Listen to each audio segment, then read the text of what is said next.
You are watching the Weekend Sports Kickoff right here on KNWT, Channel 8.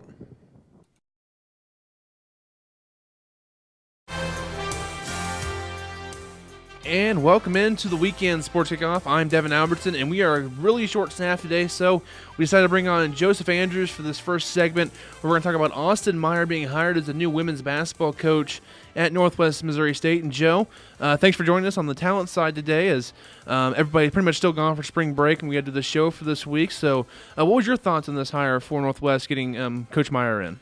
I heard it early on after the last coach went out, and I kind of thought about it. I heard his name, and it kind of makes sense. Oscar Meyer's always been looking for that next coaching job. He's been always itching to find that head coach job for the past few years too. And at this point, it was Ben McCollum was going to be sticking around. He committed to stick around for a few more years. So Oscar Meyer wasn't going to be getting that spot. But I think really for him now to have this opportunity to stay at Northwest Missouri State and try to go ahead and translate that success that him and Ben McCollum has translated to the men's basketball program. Hopefully that can go over to the women's as well. Yeah, and before we go all the way into Austin Meyer, jumping in there, first of all, I want to say I disagree with the way Shield was pushed out and all this stuff happened there, but the program was a mess when he took over, went to a youth movement, and I think this youth movement is going to be good for Meyer to take over because it's nearly impossible to win the MIAA with young talent, but now they have a year under their belt, and I think it's heading in the right direction. Look at young talent like MIAA Coach Freshman of the Year, Jalen Haggard. The other freshmen last year are going to be sophomores in Kylie Coleman, Mallory McConkey, Zoe Hayward, Mia Stillman as well. She missed most of last season with some issues there. And then the veteran presence with Mallory McAndrews, Marie Detlinger, and Kailani Mayava as the seniors. I like the mixture of young and veteran talent they have on this roster, and that's not including what Austin Meyer is going to bring in recruiting, because he's a really good recruiter for Northwest. That's what I like about him the most with this program. He's going to infuse this program with a lot of talent. Yeah, at his introductory press conference last week, he mentioned right off the bat, he had already started talking to people that he wanted to bring into this program. And, in fact, starting Monday afternoon, he'll have people right here on campus at Northwest on their official visits. So that's huge that he's already going in and getting this recruitment. Of course, he won't have the biggest edge to get the most extremely talented athletes, but he'll get those athletes that fit right in, whether that be from the high school side. But he also said this way in the process, he's also willing to get some JUCO girls. Okay, so that's one thing. And you were at the press conference earlier this week because even though there's spring break, we don't take breaks as journalists. So we're going to play that for you here right now. Joseph Andrews at the press conference with Austin Meyer, and this is what he had to say. Probably not, honestly. It's kind of a unique situation, but the more I thought about it and being here, I knew that I was going to have other opportunities in the near future, but what better place here at Northwest, the ability to recruit here and bring kids on campus, the family feel, everything we're about, and I know that I've been through it as a student athlete, as a coach, and I just think there's a very high ceiling here with the program, and I'm ready to go. What is it? And as you hear there with Austin Meyer, but this high ceiling of this program, and it's going to be really hard to win in this conference no matter who the coach and the talent is, because this conference in the MIAA is so good. You look at this year, Central Missouri won the national championship on the women's basketball side.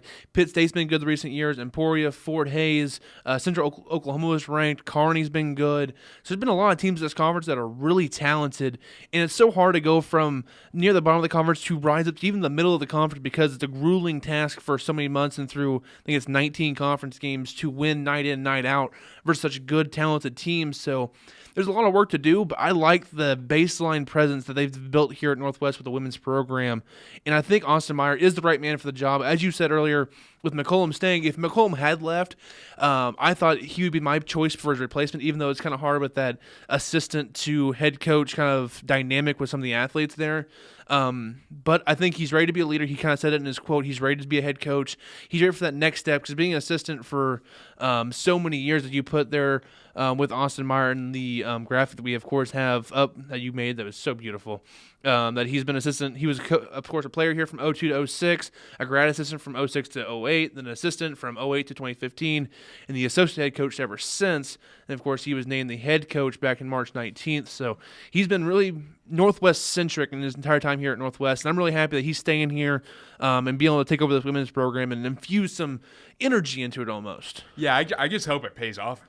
Like, Austin's such a – you could tell there's that fire in his eyes. There's that fire in his eyes that he wants to help build this program to what it was in the later half of Gene Steinmeier's career here at Northwest, where in 2011, I think it was, they make a run to the Final Four. So he really wants to start bringing that relevancy. He wants to start bringing those alumni back to Northwest. He told us he doesn't really care what's happened over the past couple of years. He's ready to go ahead and move on to that next step.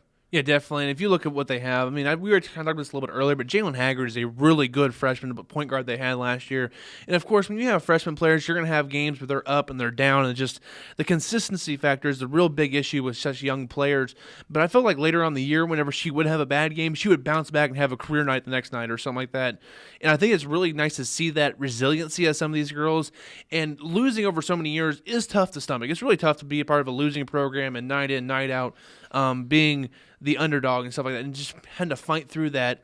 And I think they were starting to turn the corner a bit last year, and I like what they're heading to with now with Austin.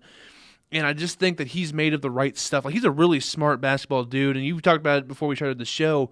With the men's team, he did a lot of that recruiting and bringing such talented guys to Northwest. He was a big part of that recruitment because he's, of course, part of the program. He's a big name in Northwest. He's a good player for the Bearcats. And I think he'll do that same thing with the women's side because he has that notoriety, and coaches know him from the area, in the Kansas City area specifically, where there's a lot of talent down there. So I like what he's doing. I think he's going to be able to steal a couple of recruits who could have went to Pitt or Emporia or Fort Hays and be like, hey, if your girl comes here, she could be the star of a program that's resurrecting itself, and I'm part of the program, and you know me, you know how good I am, a coach I am. So I think it's going to be a really good situation here for Austin Meyer take over for this team, and even some of the other girls in this roster. Kylie Coleman, she was a girl who kind of a stretch four issue. She's a really good shooter, and I think that she's going to be able to step up nicely and see what kind of Austin Meyer's offense kind of runs like, because of course Northwest men the last couple of years with Pitts, it's kind of hard to see. There's a lot of pick and roll with Pitts because he is so good. If they institute that more with Haggard in there, and she can play almost like a Zach Snyder role as that 3-point shooter, stretch forward, it's really hard to guard her and stuff like that. So it's interesting to see how they're going to use shooters like Coleman and, of course, senior Mallory McAndrews, who's a really good shooter as well. Yeah, one of those things was really that in the press conference, Oscar mentioned that he doesn't really know where he's going with this team yet. He doesn't really know what that roster is going to look like. Since he's taking over, he had the time to talk to some of the girls last week over spring break, but a lot of them, he won't be able to have that direct contact with the team until they get back from that break Monday afternoon. So really, what it really is for him is he wanted to make sure right away as soon as he was hired, he reached out to the team, which is a big part of him as a coach. And I think really he mentioned there's those areas that he wants to improve on that he knows they can improve on right now. But really, until they get that final roster set for next year, he doesn't know where they're going to be offensively wise. But he mentioned really they want to just focus on improving, especially defensively, because that's one of those areas where the team as a whole is kind of They struggled there last year. Hasn't struggled to find consistency over the last few years. And if you kind of look at it, I did see on the roster they have right now that Macy Williams will not be on the team next year. She's not listed, at least. The listed roster is Haggard, Coleman, McConkey, McAndrews, Hayward, Detlinger, Mayava, and Stillman for their listed rosters before all the new recruits come in as well. And if you look at the past year for Northwest, ever since that the second to last season of Steinmeier when they went 29-5, made the Final Four, where they ended up losing to Michigan Tech. The next year they were 6-22, and then Mark Kalog took over for a year, and they were 15-13. And then Michael Smith took over for a couple years. He was 23-53 overall with a 10-17 year, an 8-20 year. Then he was, of course, resigned halfway through the 2015-16 season. That's when Shield took over, and then Shield for the rest of that year they finished that year 5-23, and then they went 9-18, and then 5-22 last year. And it just last year was kind of a weird year to judge them because they were so young. Besides like Tanya Meyer, they were really young, and just so hard to win this conference with such youth. So I'm looking forward to see what this team does. I want them to be successful because I think another good program. You've seen this year with Northwest. They're probably the weakest programs has been the soccer team and the women's basketball team, and they made changes at both those positions to try to put some more energy in the program. And I really like that a lot. Yeah, I like that direction where they're going as we start to turn into a new era of Bearcat athletics. Mel Churchman is retiring here in about a month now. So whoever takes over as the interim athletic director until they find that permanent, really, this start of coaching change really lays down a foundation of hopefully great things to come here at Northwest. Yeah, definitely, and just want to say good luck to all Shield, Marshall Fay also leaving as the SID with media relations. We work with him closely, and then Mel Churchman. Good luck to all three of you in your future endeavors, whether it's another college or retirement. Good luck to all three of you as you go forward. So that's it for our first segment with this. We're going to come back, and we're going to bring on Caleb to talk about March Madness, and the Final Four is set, and there's some exciting matchups to come ahead. So we'll be back after this break here on the Weekend Sports Kickoff.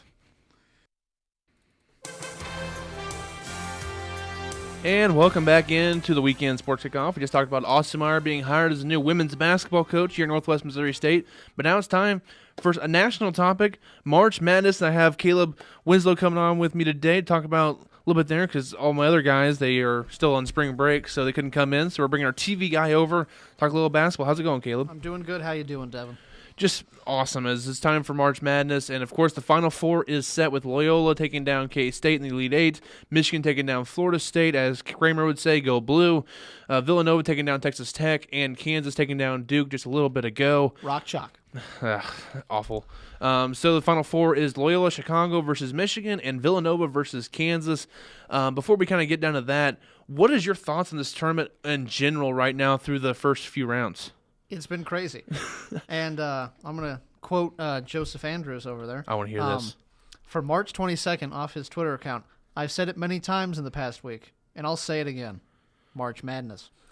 Definitely, it is March. That is very true. It's very crazy what's happening right now. And there's a good blend of the games in general, of upsets and chalk. The only problem that maybe I have personally is all the upsets happen on the left side of the bracket, and the right side was a little more chalk. So if you wanted to go to a side for upsets, you definitely go with the left. We see Loyola and K-State, Nevada, and all those teams over there. And the right side, you have more. The Villanova's the 1 seed. You have Kansas, Duke, all the main powers kind of advanced on the right side of the bracket. So it's nice to see that nice blend. I wish they would have happened a little more just fluid in each bracket, but you can't always ask for that. And it's still been a really fun bracket with a lot of storylines coming out of it. Yeah, Sister Jean. Sister Jean is great. We'll talk about the Final Four teams. Loyola Chicago, you talk about Sister Jean. This is their road so far. They beat Miami by 2 in the first round. They beat Tennessee by 1 in the second round. And they beat Nevada by 1 in the Sweet 16. And they take down K-State, beat them by 16 in the Elite 8 to advance to the Final Four. Those first 3 rounds were some fun games by Loyola. Oh, yeah. This is one of the years I've actually just not – I usually just sit down and I'll watch the KU game when it's on. And I'll watch the local teams if it's on. But this year I've been following Loyola Chicago. I mean, it's amazing what they're being able to pull off right now. It's like power of Sister Jean right there. Yeah, if you look at each game versus Miami, they had that 30-footer for the win. That was crazy. And they played Tennessee, and they had that shot off the rim, off the backboard rim, and just falls in for the winner versus Tennessee. Then Nevada, they hit a deep 3 with under 10 seconds to go to get a 4-point lead to kind of survive that matchup, and they totally dismantle K-State in the Elite 8.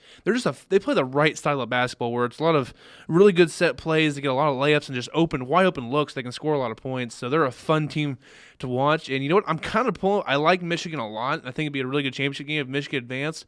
But Loyola plays such a good and fun style of basketball. I wouldn't mind actually see the 11 seed advance to the championship game, even if they are less talented than some other teams in the Final Four. I'm going to agree with Devin on this one, but I'm sorry, Kramer, but Loyola Chicago is an amazing team to watch. Honestly, it's become my second favorite team to watch so far in this tournament.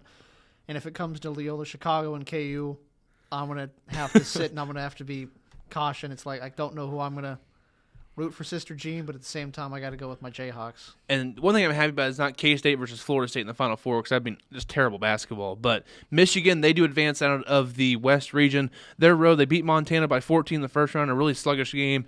They beat Houston on a buzzer beater, beat them by 1. They took down Texas A&M. They blew them out 99-72, and they beat Florida State by 4 in the Elite Eight to advance to the Final Four. And Kramer's our big Michigan man. He's not here today, but Big Blue, they advanced to the Final Four, and I was kind of hoping on the other side of the bracket that Duke would make it on, that we see Duke versus Michigan, that final flashback to 1992. But I mean, it looked that way. It looked that way for a long time. Final few minutes, I was getting worried watching the game. But Michigan, they advance on, and what do you think their chances are versus Loyola in this Final Four game? It should be a very fun one Saturday, just after 6 o'clock to the tip-off for that game.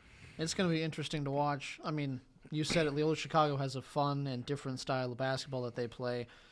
And I haven't really watched a little bit. I haven't watched much Michigan basketball. Sorry about that, Kramer, but it's KU, and I'll watch KU more than Michigan. But overall, it's like Loyola Chicago versus Michigan is going to be one of the most interesting games of that weekend because it's an 11 versus a 3. You don't see that very often. No, you don't. It's only the 4th time ever that 11 seeds made the Final Four, so it just don't see it very often. Yeah, and then, of course, Villanova, KU, it's 2-1 seeds. I mean, it's going to be grade A, high-quality basketball being played on that side. Yeah, in Michigan, John Beeline's their head coach. He makes some great adjustments after halftime, and he's a really good second half of a game coach because he makes such good adjustments at halftime. That's really what carried them to the win versus Houston and even Florida State, is him making adjustments and them accounting for some mistakes they made in the first half to make it on. So we'll talk about more of the championship matchups when we get done with going to the Final Four teams. We got Villanova up next. They've pretty much rolled through the tournament so far. They beat Radford 87-61, beat Alabama 81-58. Beat West Virginia 90-78, and then beat Texas Tech 71-59 to advance to the Final Four. Nova's probably been the most dominating team in the tournament thus far. Yeah, I mean, without a doubt, those numbers speak for themselves on how they play. Is it Brunson's their big post inside? He's an animal inside, and he's just so tough to guard, and they have those guards on the outside just knock down three-pointers. They didn't shoot very well versus Texas Tech, but I do believe they're probably the best team complete talent-wise left in the tournament, but they have to go through Kansas, who's the second most, I think, talented team in the tournament. They're on the same side. Kansas, their road, they beat Pennsylvania in the first round 76-60, then beat Seton Hall by 4, beat Clemson by 4, and then beat Duke by 4. So they got Villanova here in the Final Four. What do you think of Kansas' chances here against Nova? Well, I mean, Bill Self, after a timeout, we saw that. So good. We saw that today watching the Duke KU game. He can just make those adjustments on the fly, and he can just solve whatever issue they're having at that moment. He can just figure it out, change it, and they can go out and do what they do best, which is, win games. Yeah, he's I'm not a Kansas fan, but he is so baffling good out of timeouts, running plays that automatically score a layup or an open three-pointer. Every time, it's this is just outstandingly good basketball by Kansas, and Bill Self is the engineer behind that little engine that could. And Kansas earlier this year did not look like a good basketball team. Yeah. They got manhandled by Arizona State earlier this year in Kansas City. That didn't happen. And then all of a sudden now they're like, oh yeah, we're in the Final Four. No big deal. This is our worst team we've had in 2 decades, but we're in the Final Four, so it's great. Yeah, I mean, I was worried for a little while that they weren't going to win the Big 12, and I'm like, I don't want to lose. I'm like, we've had it for so long, I don't want to lose it. I'm like, okay, what's going to go on? And then they win it. I'm like, okay, they're back to normal Kansas basketball. They're going to go deep in the tournament, and we'll see what happens. And Duke had a chance there at the end of regulation with Grayson Allen with that little fadeaway jumper in the lane, just rimmed out somehow. That thing was halfway down and it rolled back out. And you've seen that with a couple of these teams. Michigan needed the deep three to beat Houston in that game. Loyola's had a couple of them, of course. Villanova's the only team that's really rolled so far. So it's going to be interesting to see how this kind of goes. But we're talking about the possible championship matchups. We'll just go through the order here. Number 11, Loyola versus number 1, Villanova. For me, this is kind of a storyline matchup because Villanova, I know they play in the Big East and they've won a national championship. But they're not looked at as that big, giant Goliath form. And Loyola, of course, is the quintessential David in this matchup. So I think it'd be a fun style of basketball being played. But from the casual fan, it's like Loyola versus Villanova in a championship game doesn't really pull you in as much as some of these other matchups. Yeah, but it would be interesting to see how that one would play out because crazy things happen. Yes, they do. In championship games. It's almost like Butler when they played UConn a few years ago. I think it'd be a better like matchup wise, these teams actually play exciting basketball, like Butler did back in the day. So it'd be interesting, kind of stylistically, but like from the outside looking in, you'd be like, oh, I guess we'll watch this, but it's like not a must watch for me. For me, it's like the fourth least watchable like game of the Final Four matchups. The next one is number 11 Loyola versus number 1 Kansas. For me, this would be David versus Goliath to the peak.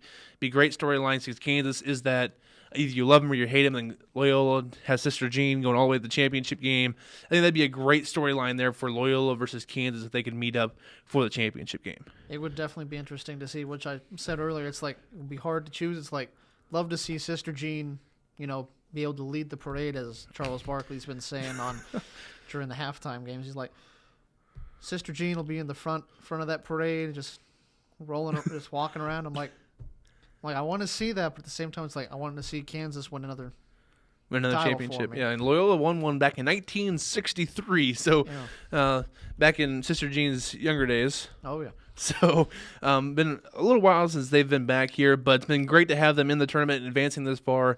And I think if you got them versus Kansas, it'd be that quintessential David versus Goliath, which everyone loves to tune in for, and everything going there. The next game I have here is number 3 Michigan versus number 1 Villanova.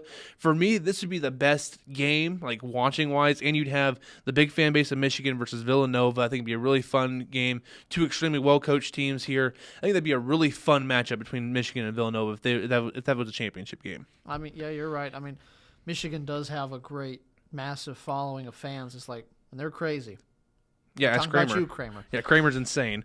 Of course, you'd have I don't know, it'd probably be the second biggest audience. I think Kansas would bring a few more viewers than Villanova would, but I just think stylistically the way those two teams match up a little bit would be really fun. And I think they're the best team on each side of the bracket left, Michigan and Villanova. If you look at talent-wise, they're probably the most talented teams on each side.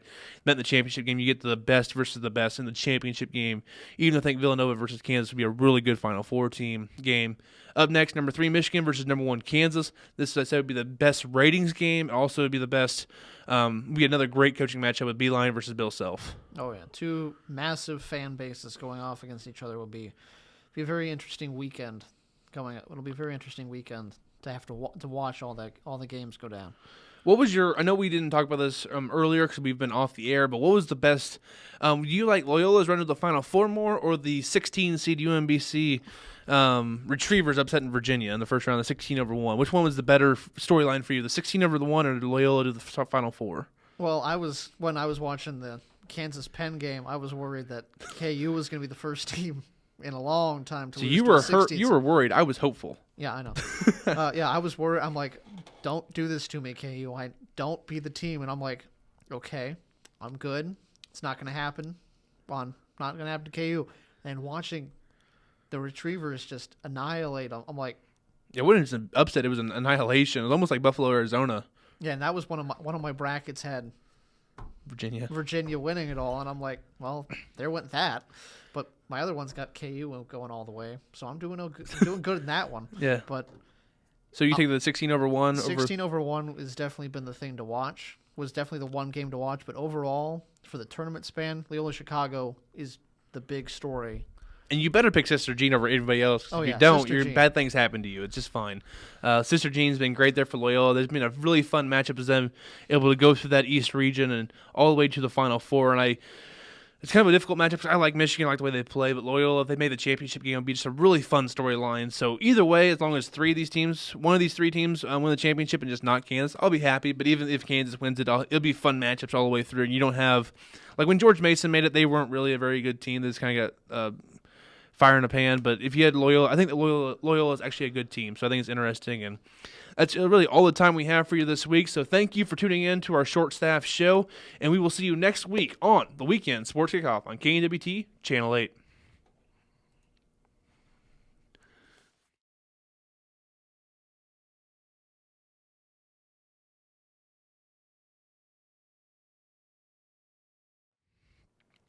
Well, you made it to the end, and we didn't even have our normal crew. We may have fired Trevor over the break, so we must be doing something right. But click right here to watch past episodes of the Weekend Sports Kickoff. And if this still isn't enough sports for you, catch up on Bearcat and Spoofhound Athletics with Bearcat Update right down here. We will see you next week on the Weekend Sports Kickoff.